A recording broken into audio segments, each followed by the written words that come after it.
So the next question that I have is, I've reviewed the objectives and the rubric with the students and have answered the questions they had. However, some of them still don't pay attention to the objectives and rubric. Do I need to review the learning objectives and rubrics every week? Now, we're getting into a bit of a metacognitive question with this one. Good students are able to monitor their learning, understand their progress, and don't necessarily need to be handheld and be told what the rubrics and what the learning objectives are.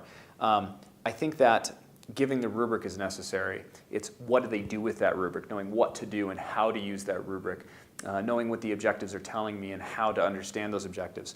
So what we're trying to do is maybe early on what it is a sort of a metacognitive list. Here's how I expect you to use these objectives. Here's how I expect you to use the rubric. And for those of you who may find yourself struggling, always go back to the rubric to relatively measure your performance. Now, I realize there are some students that they just won't get it and they won't understand. So we have options of finding other ways to help them, maybe giving them more of a metacognitive lesson in self-pacing and self-comprehension and self-regulation and that sort of thing. But I think that maybe early on you can go through the rubric and you can go through the learning objectives and be very explicit, right? We talked about this in the presentation that for novices being explicit is important early on. Hopefully through time they become less novices and more experts, so they're able to not rely on your description of it, but start to internalize that and say, okay, well, if I'm going to learn this and I'm going to use this correctly, I need to learn how I learn from these things.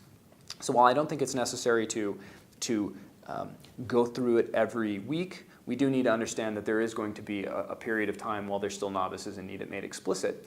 But thinking about how, and maybe for 15 or 20 minutes at the beginning of the semester, maybe a couple times, we can talk to them about the metacognitive aspects. Here's how I expect you to use the objectives. Here's how I expect you to use the rubrics. And then here's how you might want to interpret the feedback that I give you. So these are all things that we'll want to consider.